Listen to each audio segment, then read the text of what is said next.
Welcome to this explainer. Okay, so today we're tackling something that is just everywhere right now. A massive, heavy cloud hanging over the workforce and our education systems. AI anxiety. Look, if you've been feeling totally overwhelmed by those headlines about artificial intelligence coming for our jobs or completely rewriting the economy, you are absolutely not alone. It's a completely natural response, really. But today we're going to flip the script. We're moving from anxiety to cognitive advantage. We're going to break down some super practical ways you can actually master AI as a tool, build lasting skills, and really sharpen up that critical thinking. A student recently said something deeply unsettling. They said, "My generation is the sacrificial generation."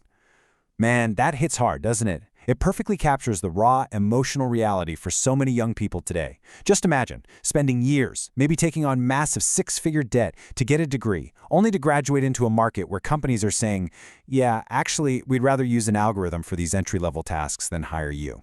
It leaves people feeling totally trapped and heavily burdened. Which brings us to the real core question driving our explainer today. Are young people actually trapped by AI, or are we just adapting to a brand new reality? Are we victims of this tech, or do we just desperately need a new framework for cognitive mastery? Because yes, the rules of the game are changing fast, but as you'll see, human agency is far from dead. Section 1. The entry-level job shift. Navigating a changing labor market. Let's just dive right into this first section and look at how the landscape for young professionals is literally shifting right beneath their feet. It feels like every single day, AI companies and pundits are selling us these two crazy extremes. On the left side, you've got the utopian promise, the idea that AI is going to free us from all the boring, mundane work so we can just sit around being endlessly creative all day. And then, on the flip side, we have the dystopian fear, a massive job apocalypse, no entry-level work left for anyone ever. These two extremes basically tell us that AI is an unstoppable tsunami. And honestly, when it's framed like that, no wonder it leaves you feeling totally stripped of your own agency. But let's look at the actual reality check from economists who study this stuff for a living. Jobs aren't actually vanishing entirely at the entry level, at least not yet. Instead, they are changing in pace, shape, and expectation. Workers are keeping their jobs, sure, but the creative, human judgment parts, those are getting squeezed out. In some cases, people are literally just being handed AI outputs to tidy up at twice the speed for half the pay. And that leaves them feeling a whole lot more like machines than human beings. This structural shift is absolutely real. Think about it. Historically, repetitive tasks were exactly how young professionals learned the ropes.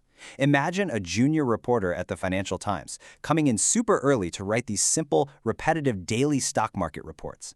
To a senior editor, that looks tedious. But for the junior staffer, that is absolutely crucial hands-on training to learn the rhythm of the markets and figure out how to verify facts. Now, those exact tasks are being automated, so expectations for entry-level roles are skyrocketing, but our education systems are lagging way behind, still prepping students for tasks that bots are already doing. We seriously risk creating a lost generation gap in basic skills, just because that traditional training ground is completely gone. Section 2. Mastery instead of production. Reframing how we use AI. So, how on earth do we fix this? The core issue, it turns out, actually isn't the AI itself. It's how we're being taught to use it. There's this super fascinating MIT paper that introduced a concept called the augmentation trap. It basically warns that if you use AI solely to produce output in the short term, just having it write your emails or your code or your essays for you, it actually leads to a decline in your cognitive capacity over the medium and long term. Put simply, if you let the machine do all the heavy lifting and thinking, your actual brain power is quite literally going to decline. Use it or lose it, right? So consider these two totally different approaches. On the one hand, using AI for production. That's having it generate your essay so you can skip the work entirely. This is demoralizing and it actively de-skills you. But on the other hand, we have using AI for mastery. This is when you use AI as a personal tutor to help you nail your next learning goal. It's a deeply empowering approach because it builds your capabilities up instead of just outsourcing them. Section 3. The critical thinking imperative. Why discernment is your ultimate skill. This brings us right into the practical application. To really use AI for mastery, we need to normalize this whole technological leap and understand what these tools actually are. A quick look back at our tech history shows us that this is just the next normal step in digitization. Back in the 1970s, pocket calculators arrived. We didn't just stop teaching math, we taught mental arithmetic first and then brought in calculators for the advanced stuff. In the 2000s, search engines meant we suddenly had to learn how to verify online sources. And now, in the 2020s, large language models are forcing us to learn how to discern synthesized, non-neutral AI outputs. And here is a really hard truth we have to face. AI models are not neutral. Unlike a traditional Google search that just throws a bunch of links at you to click through, large language models are active content moderators. They're parsing out facts that the tech company deems valuable. They are literally choosing specific adjectives. They homogenize these big, complex topics into neat little summaries. And as sovereign AI keeps growing, they're going to increasingly reflect the regional political values of wherever they were developed. Because AI makes knowledge basically cheap and free, what becomes an absolute premium is discernment and critical thinking. I mean, if an algorithm can spit out 1,000 words of sophisticated text in 3 seconds, just memorizing facts is not your biggest asset anymore. Your true actual value in the modern workforce is knowing exactly how to critique, synthesize, and expertly judge the information the AI is handing you. Section 4. Mental Resistance Training, Building Cognitive Muscle with AI. Let's shift gears and get super actionable here. How do you actually go about building those premium skills of discernment and critical thinking? I want to ask you directly, how should you study with AI? Whether you're a student pulling an all-nighter or a professional trying to learn a brand new skill, what is the actual day-to-day framework for AI literacy that's going to protect your brain from that augmentation trap we talked about? Well, here is your practical loop. Step 1, start with a blank page and write your own work from scratch. Step 2, take that completed work, feed it into an AI, and ask it for critique and feedback. Treat it exactly like your own personal, highly knowledgeable tutor. And step 3, the golden rule. Never, ever let the AI create the initial work for you. Because think about it, whether you're taking a university exam or presenting a high-stakes strategy in a boardroom, eventually you are going to be sitting there with a blank piece of paper and a pen for 3 hours, and no AI is going to be there to save you. There's this fantastic analogy from AI expert Dr. Stephanie Hare. She says, great abs are made in the kitchen, not the gym. Great knowledge and skills are made by actually doing the resistance training. I absolutely love that. Cognitive strength requires the friction and the hard work of learning without taking shortcuts.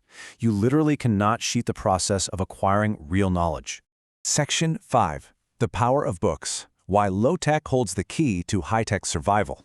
Okay, let's move to our final point.